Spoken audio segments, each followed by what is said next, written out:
आज सरला जी के घर में उनकी सबसे छोटी बहू का आगमन हुआ था।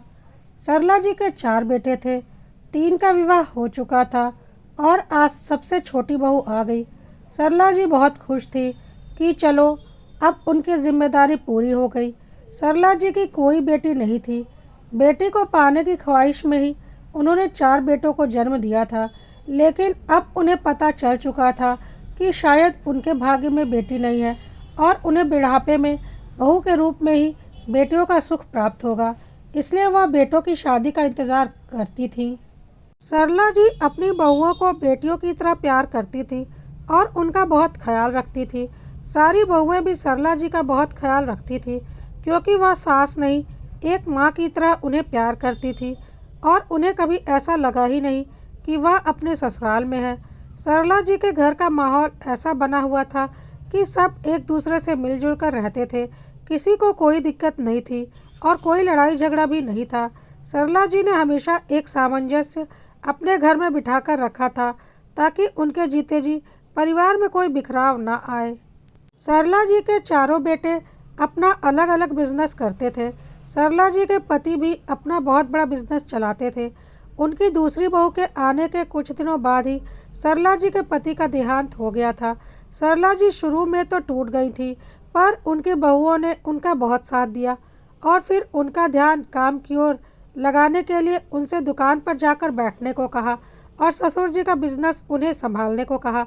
सरला जी ने बोला, नहीं, मैं यह नहीं कर पाऊंगी।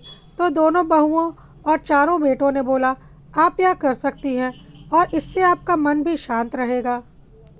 और सरला जी ने अपने पति के दुकान को धीरे धीरे संभाल लिया और इस तरह से वह भी खुश रहने लगी। सरला जी के पति ही सारे घर की जिम्मेदारियां संभालते थे। उनके बेटों का उन्होंने अलग अलग बिजनेस करवा दिया था और सबके बिजनेस अच्छे चल रहे थे और घर भी उनका काफ़ी बड़ा था, जिसे कि उन्होंने बहुत सोच समझकर बनवाया था, जिसमें उन्होंने 4 अलग अलग फ्लैट निकाल रखे थे और उसके साथ ही एक बहुत बड़ा घर भी था, जिसमें करीब 10 कमरे थे।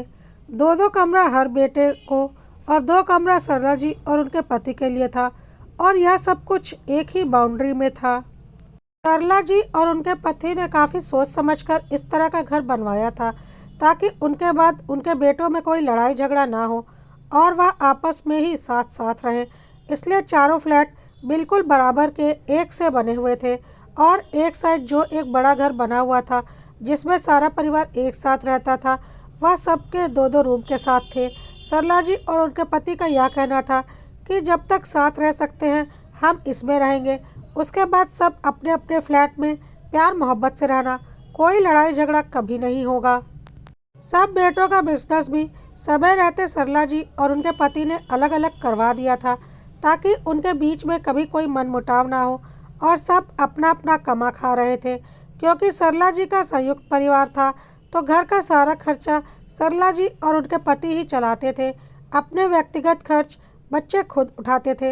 इस तरह से बहुत अच्छे से इनका परिवार चल रहा था। किसी को किसी से कोई शिकायत नहीं थी। सरला जी ने बहुओं पर भी कोई रोक टोक नहीं की थी। हर काम के लिए घर में नौकर चाकर थे। किसी के ऊपर किसी अतिरिक्त काम का कोई बोझ नहीं था।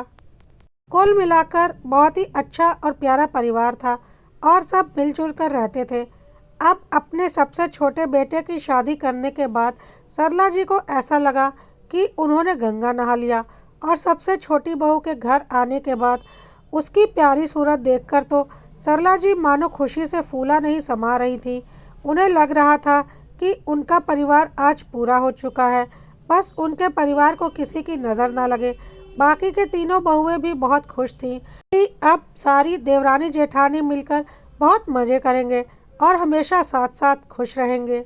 लेकिन सरला जी की छोटी बहू बस देखने में खूबसूरत थी और मीठा बोलती थी, लेकिन वह मन की बहुत काली थी, जिसे कोई समझ नहीं पाया था और किसी को यह आभास भी नहीं था कि छोटी बहू के रूप में घर में एक घर फोड़ू प्रवेश कर चुकी है, जो कि इस घर को बर्बाद करके रख देगी। और कुछ ही दिनों में छोटी बहू ने अपना असली रंग दिखाना शुरू कर दिया था। सबसे पहले तो छोटी बहू ने इस बात पर हल्ला मचाया कि बाकी भाभीयों के रूम में बहुत अच्छा इंटीरियर है, मेरे रूम में क्यों नहीं है। या तो जानबूझकर किया गया है, क्योंकि वह सब चालाक है और मेरा पति बेवकूफ़। इस तरह की बातें सरला जी के घर में पहली बार किसी बहू ने कही थी। सारी बहुएं बहुत मिलजुल कर आपस में रहती थी। छोटी बहू की बातें सुनकर सरला जी को पहली बार बहुत गुस्सा आया। उन्होंने अपने छोटे बेटे रवि की तरफ देखा। रवि की भी हिम्मत नहीं हुई अपनी पत्नी आराध्या से कुछ भी कहने की, क्योंकि वह बहुत तेज़ जुबान की थी। मीठा मीठा बोलकर अपने मुंह से मीठा जहर निकालती थी। रवि ने बेबसी से माँ की ओर देखा तो माँ को समझ में आ गया कि आराध्या किसी को कुछ भी नहीं समझती है, ना ही अपने पति को, और उन्हें अपने छोटे बेटे के लिए तरस आ गया। आज सरला जी के घर में पहली बार ऐसी घर तोड़ने वाली बातें हुई थी। उन्होंने उसे तुरंत वहीं पर समाप्त कर देना सही समझा, नहीं तो उनका इतना अच्छा प्यारा परिवार जो आज तक मिलजुल कर रह रहा था बिखर जाता। इसलिए उन्होंने थोड़ा सख्त होना जरूरी समझा। उन्होंने बहुत ही सख्त आवाज़ में अपनी छोटी बहू आराध्या से बोला, तुम्हारी हिम्मत कैसे हुई ऐसी बातें करने की? इस घर में कभी किसी बहू के साथ कोई भेदभाव नहीं हुआ है। सबके अलग अलग बराबर के फ्लैट बने हुए हैं जो कि किराए पर है, और अपने अपने फ्लैट का किराया बेटे बहू ही लेते हैं। और रही इस घर की बात, तो यह घर मेरा है और इसमें सबके लिए बराबर के 2 रूम हैं, और इस घर का सारा खर्चा मैं उठाती हूँ अपने पैसों से, लेकिन अपने व्यक्तिगत खर्च बेटे बहू स्वयं उठाते हैं। शायद रवि ने तुम्हें बताया भी होगा, तो सबको एक जैसे 2-2 रूम शादी के बाद मिले थे। अब किसने अपने रूम में क्या इंटीरियर करवाया यह उनका अपना फैसला है, और उन्होंने अपने पैसों से करवाया। तुम्हें भी वैसा ही रूम दे दिया गया जैसा बाकी बहुओं को दिया गया था। अब तुम उसमें जो करवाना चाहो करवा सकती हो, लेकिन इसके लिए बाकी की बहुओं को ताना मारने की ज़रूरत नहीं है। लेकिन सरला जी जितना समझ रही थी, छोटी बहू उतनी शैतान नहीं थी, बल्कि उससे कहीं ज़्यादा शैतान थी। उसने बोला, क्या मैंने देखा था कि बाकी जेठानियों ने अपने पैसों से इंटीरियर करवाया है? वैसे भी जो बहू पहले आती है वह ससुराल का अधिक से अधिक पैसा हड़प लेती है। मैं नहीं मानती कि बाकी जेठानियों ने इंटीरियर अपने पैसों से करवाया है, बल्कि उसके पैसे आपने ही दिए होंगे। तो मुझे भी मेरे रूम में इंटीरियर चाहिए, और मैं अपने पैसे नहीं खर्च करने वाली, आपको उसके पैसे देने पड़ेंगे, और मैं कुछ नहीं सुनना चाहती, कहकर वह अपने रूम में चली गई। आज पहली बार सरला जी से इस तरह के लहजे में किसी बहू ने बात की थी। सरला जी के बाकी बेटे बहू को बहुत जोर का गुस्सा आ रहा था, और रवि चुपचाप बुत बनकर खड़ा था। बड़े भाई ने रवि को बहुत लताड़ा कि तेरी बीवी की हिम्मत कैसे हुई माँ से ऐसे बात करने की? तूने उसे इस घर के नियम कायदे नहीं बताए। माँ ने कभी किसी बहू के ऊपर कोई बंदिश नहीं लगाई, लेकिन इसका मतलब यह नहीं कि कोई भी बहू माँ को कुछ भी उल्टी सीधी बातें सुना दे। रवि के पास बड़े भाई की बातों का कोई जवाब नहीं था। सरला जी रवि की मजबूरी को समझ रही थी। मंझली बहू को तो इतना गुस्सा आया कि वह बर्दाश्त ही नहीं कर पाई, और कि घर की छोटी बहू ने उसकी प्यारी सास को इतनी बातें सुना दी, और वह सीधे छोटी बहू के रूम में घुस गई और उसे अच्छे से खरी खोटी सुनाने लगी कि तुम्हारी औकात नहीं है मम्मी जी को कुछ भी बोलने की, तो तुम्हें पता भी क्या है मम्मी जी के बारे में? कल तो तुम आई हो और आज तुम इस घर पर अपना हुक्म चलाने लगी। खबरदार, जो आइंदा मम्मी जी से इस लहजे में बात की। और हाँ, हमारे रूम में अच्छा इंटीरियर है जो हमने खुद अपने हिसाब से और अपने पैसों से करवाया है। तुम भी करवा लो, तुम्हें किसने रोका है? लेकिन छोटी बहू आराध्या तो कुछ ज़्यादा ही बदतमीज़ थी। उसने धक्का देकर मंझली बहू को अपने रूम से निकाल दिया और बोला, तुम्हारी हिम्मत कैसे हुई मेरे रूम में मुझसे बिना पूछे अंदर आने की? आइंदा ऐसी गलती मत करना। यह मेरा रूम है और यहाँ मेरी इजाज़त के बिना कोई भी अंदर नहीं आ सकता। यह देखकर तो सरला जी के तन बदन में आग लग गई कि अपनी जेठानी के साथ कोई छोटी बहू ऐसा कैसे कर सकती है, और इतनी अभद्र भाषा का प्रयोग कोई कैसे कर सकता है? यह कैसी लड़की इस घर की छोटी बहू बन गई? अब तो इस घर की बर्बादी निश्चित है। और सरला जी उदास होकर अपने कमरे में चली गई। मंझली बहू के साथ ऐसा व्यवहार करने पर मंझली बहू की आंखों से आंसू आ गए। बड़ी बहू और तीसरे नंबर की बहू तुरंत मंझली बहू के पास गए और उसे संभाल लिया। और साथ ही साथ आराध्या को बोला, खबरदार, जो आइंदा कभी ऐसा किया तुम्हारा हाथ तोड़कर हम तुम्हारे हाथ में दे देंगे। तुमने समझ क्या रखा है हमें? औकात नहीं है तुम्हारी हमारे मुंह लगने की। हम तीनों बहनों की तरह रहते थे और हमारे बीच में तुम आ गई।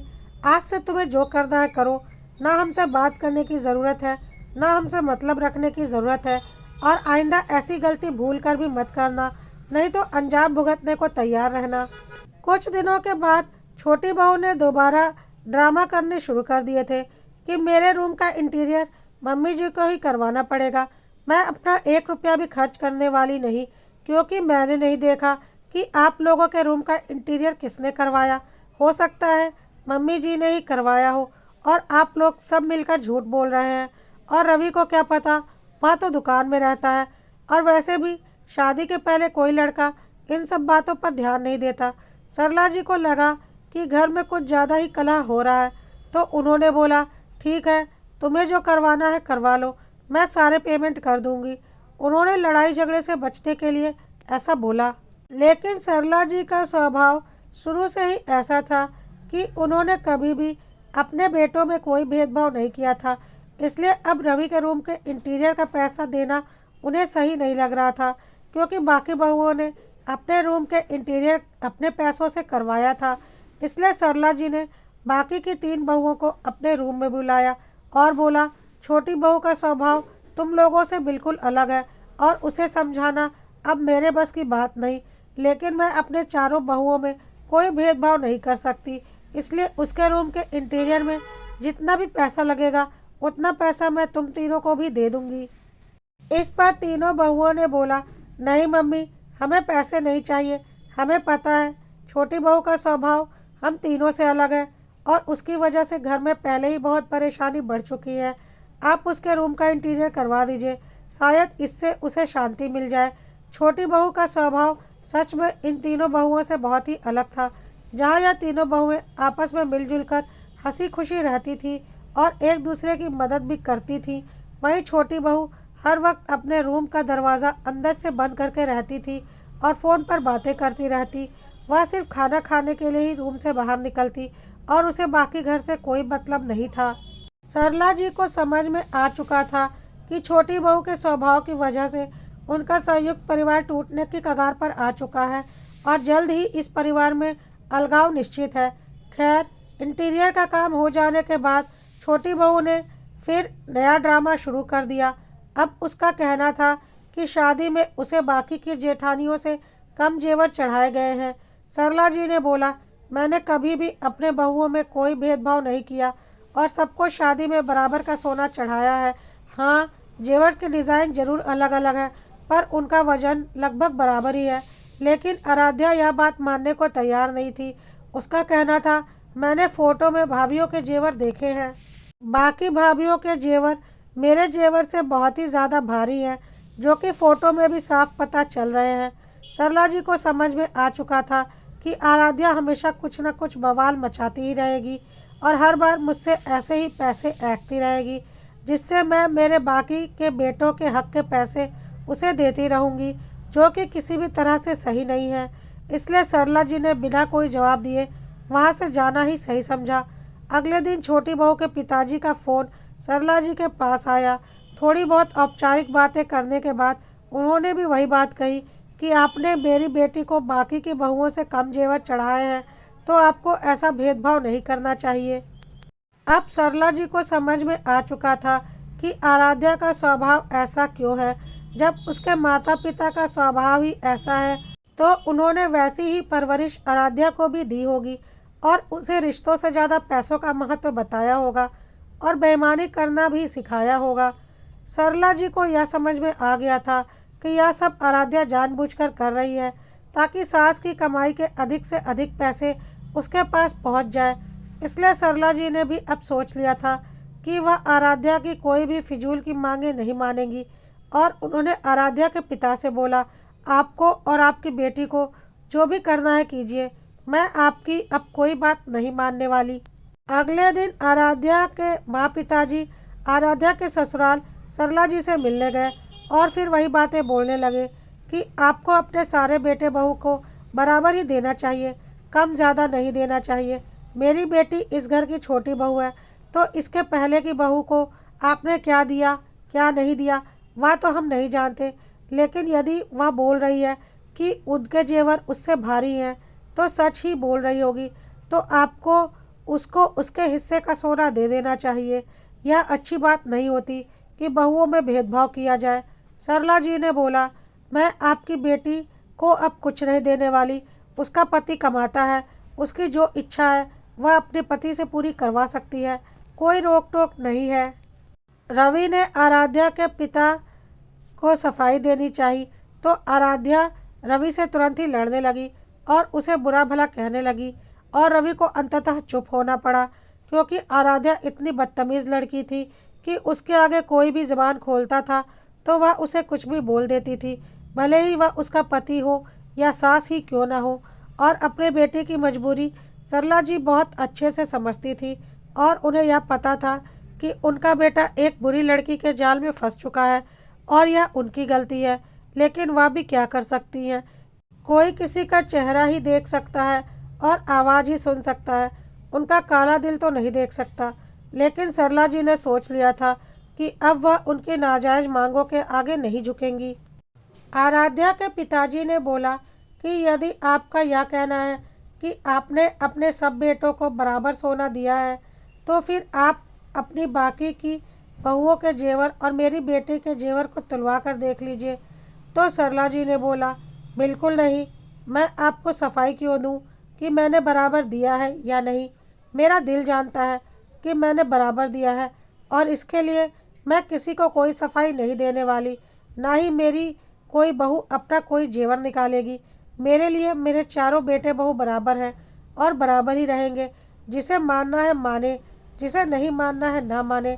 मैं किसी को कोई सफाई देने के लिए बाध्य नहीं हूँ, लेकिन फिर भी एक बार वह फ़ोटो ज़रूर देखना चाहूँगी जिसे देखकर आप और आपकी बेटी यह बवाल मचा रहे हैं। ज़रा मैं भी तो देखूँ। आराध्या के पिताजी ने अपने मोबाइल में आराध्या की शादी के वक्त उसकी बड़ी जेठानी ने जो जेवर पहना था वह दिखा दिया, जो कि काफ़ी बड़ा हार था और काफ़ी भारी कंगन थे।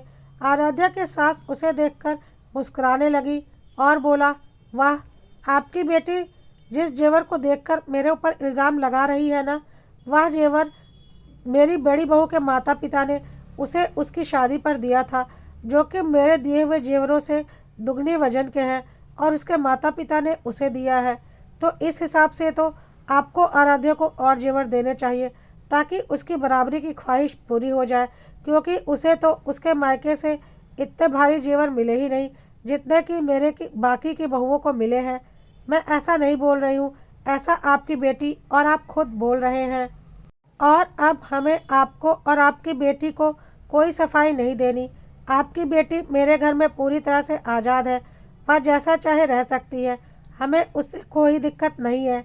लेकिन अब वह अपनी फिजूल की मांगे हमारे आगे नहीं रखेगी। हम उसकी कोई नाजायज़ मांग पूरी करने वाले नहीं हैं, क्योंकि ऐसा करना मेरे बाकी के बेटे बहू के साथ नाइंसाफ़ी होगी, क्योंकि मेरी संपत्ति पर मेरे चारों बेटों का बराबर का हक है, और मैं किसी एक बेटे और बहू को बार बार उस संपत्ति में से एक बड़ा हिस्सा देकर बाकी के बेटे बहुओं के साथ गलत नहीं करना चाहती। और ना ही मेरी संपत्ति का अभी कोई बंटवारा हो रहा है, यह सब मेरे जाने के बाद ही होगा, जो कि मैं जाने से पहले सारा इंतज़ाम करके जाऊंगी। और आपकी बेटी की वजह से मेरा इतना प्यारा परिवार बिखरने की कगार पर आ गया है, तो अब मैं कुछ सख्त फैसले लेने जा रही हूँ। आपकी बेटी और दामाद अब मेरे इस घर में नहीं रह सकते। हाँ, मुझे मेरे छोटे बेटे रवि से बहुत प्यार है, पर मैं उसकी मजबूरी भी समझ सकती हूँ।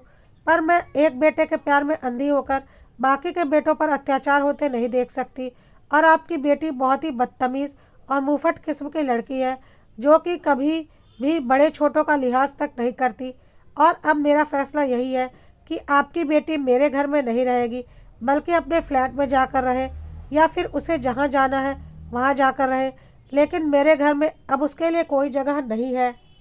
इस पर आराध्या ने तुनक कर कहा, अरे वाह, ऐसे कैसे? बाकी के बेटे बहू आपके घर में आराम से रहें, आपके खर्चे पर पले और खाएं, और मैं और मेरा पति अपने फ्लैट पर रहें, ताकि अपना खर्चा हम खुद चलाएं और फ्लैट का किराया भी हमारे हाथ से जाए। यह क्या बात हुई? मैं भी यहीं पर रहूँगी जैसे बाकी के बेटे बहू रहते हैं। मैं अपने पैसे फालतू में क्यों खर्च करूँ और अपने घर का किराया फालतू में क्यों अपने हाथों से जाने दूँ? इस पर सरला जी ने कहा, बाकी के बेटे बहू अपने दायरे में रहते हैं और बड़े छोटों का लिहाज करते हैं, मिलजुल कर आपस में प्यार मोहब्बत से रहते हैं, ना कि खुद को इस घर का मालिक समझ कर रहते हैं, क्योंकि इस घर की मालकिन मैं हूँ और जब तक मैं जिंदा हूँ मैं ही रहूँगी और यह मेरा घर है। इस घर की मालकिन मैं हूँ और यहाँ पर वही होगा जो मैं चाहूँगी। तुम हो कौन जो खुद को इस घर की मालकिन समझ रही हो, यहाँ के फैसले ले रही हो? बहुत दिनों से मैं तुम्हारी बदतमीजी बर्दाश्त कर रही हूँ, यह सोचकर कि शायद तुम सुधर जाओ, लेकिन मुझे पता है कुत्ते की दुम कभी सीधी नहीं होती, तो तुम भी कभी सुधरने वाली नहीं हो। तो अपना बोरिया बिस्तर समेटो और मेरे घर से निकलो। यह मेरा घर है, मेरे पैसों से बना हुआ है और मेरे ही पैसों से चलता है। मैं किसी के ऊपर आश्रित नहीं हूँ, अपना बिजनेस खुद चलाती हूँ और मेरे घर में वही रहेगा जिसे मैं चाहती हूँ, और जिसे मैं नहीं रखना चाहती हूँ वह मेरे घर में नहीं रह सकता। समझ में आई मेरी बात? तो तुरंत मेरे घर से निकलो। इस पर आराध्या और उसके पिता ने हेकड़ी दिखाने की कोशिश की और बोला, अभी तुरंत मेरी नई नई शादी हुई है और मैं इस घर में आई हूँ। मैं चाहूँ तो आपको झूठे केस में भी फंसा सकती हूँ कि आपने मेरे ऊपर अत्याचार किया है। सरला जी ने बोला, मैं तुम्हारी पहली बदतमीजी देखकर ही समझ चुकी थी कि तुम आगे कहाँ कहाँ दिमाग चला सकती हो, इसलिए उसी वक्त मैंने तुमसे छुपाकर सारे घर में सीसीटीवी कैमरे लगवा लिए थे। तो तुम्हारी एक एक हरकत उस कैमरे में रिकॉर्ड है और तुम्हारे साथ इस घर में कितने अत्याचार हुए हैं वह भी उसमें रिकॉर्ड है। तो जिसे जो बोलना है बोल दो और जो करना है कर लो। हम सीधे हैं, इसका मतलब यह नहीं कि तुम कुछ भी बोलोगी और हम उसे मान लेंगे। हम अपने हक के लिए लड़ना जानते हैं। और हाँ, तुम अब तक अपनी जेठानी, सास और पति के साथ जिस बदतमीजी से पेश आई हो वह सब भी उस कैमरे में रिकॉर्ड है। और यदि पढ़ी लिखी होगी तो तुम्हें भी बहुत अच्छे से पता होगा कि घरेलू हिंसा का केस सिर्फ तुम ही नहीं कर सकती, तुम्हारा पति भी तुम्हारे ऊपर कर सकता है, क्योंकि तुमने भी उसके ऊपर बहुत अत्याचार किए हैं। तो तुम्हारी भलाई इसी में है कि सुधर जाओ, क्योंकि हम सीधे साधे लोग हैं, प्यार मोहब्बत से रहते हैं और तुम्हारी वजह से इस घर में नफरत की एक दीवार पैदा हो गई है। और अपने हक के लिए तो कोई भी लड़ेगा, फिर हम पीछे कैसे हट सकते हैं? यदि तुम चाहती हो तो हम इसके लिए भी तैयार हैं, और तुम्हारी सारी हेकड़ी हमने निकाल ना दी तो देख लेना। आराध्या और उसके पिता के पास सरला जी की बातों का कोई जवाब नहीं था। रवि अपनी माँ को देखकर मुस्कुरा रहा था और इशारों में बोल रहा था कि माँ, आपने जो कुछ भी किया बहुत अच्छा किया, इन लोगों को इसी जवाब की ज़रूरत थी। सरला जी ने आराध्या से बोला, तुम्हें 2 घंटे का समय देती हूँ, मेरा घर खाली करो, जहाँ जाना है जाओ, लेकिन इस घर में अब तुम नहीं रहोगी। 2 घंटों के बाद मुझे तुम इस घर में दिखनी नहीं चाहिए, नहीं तो पुलिस को बुलाकर तुम्हें धक्के देकर बाहर फेंकवा दूंगी, क्योंकि इस घर की मालकिन मैं हूँ और इस घर में वही रहेगा जिसे मैं चाहती हूँ। अभी तक तो तुम्हारी बहुत हेकड़ी देख ली, अब तुम मेरी हेकड़ी देखना कि मैं क्या कर सकती हूँ। कहकर सरला जी अपने रूम में चली गई। आज आराध्या और उसके पिता का दाव उन्हीं के ऊपर उल्टा पड़ गया था। उन्होंने सोचा था कि डरा धमकाकर वह लोग सरला जी से अधिक पैसे निकलवाते रहेंगे, लेकिन यहाँ तो सरला जी ने उसे ही घर से निकाल दिया। रवि का फ्लैट किराए पर लगा हुआ था, जो कि तुरंत खाली नहीं होता। मजबूर होकर आराध्या और रवि को एक किराए के घर में शिफ्ट होना पड़ा। कहाँ आराध्या ने सरला जी से अधिक पैसे ऐंठने की सोची थी और कहाँ उसे खुद किराए के घर में आना पड़ा। उस घर में तो वह ऐश की ज़िंदगी जी रही थी। हर काम के लिए नौकर चाकर थे, दिन भर एसी रूम में पड़ी रहती थी। घर खर्च के नाम पर कुछ भी खर्चा नहीं था। अब तो घर का किराया भी दो और अपना खर्चा भी खुद चलाओ। अब ऊँट पहाड़ के नीचे आ चुका था।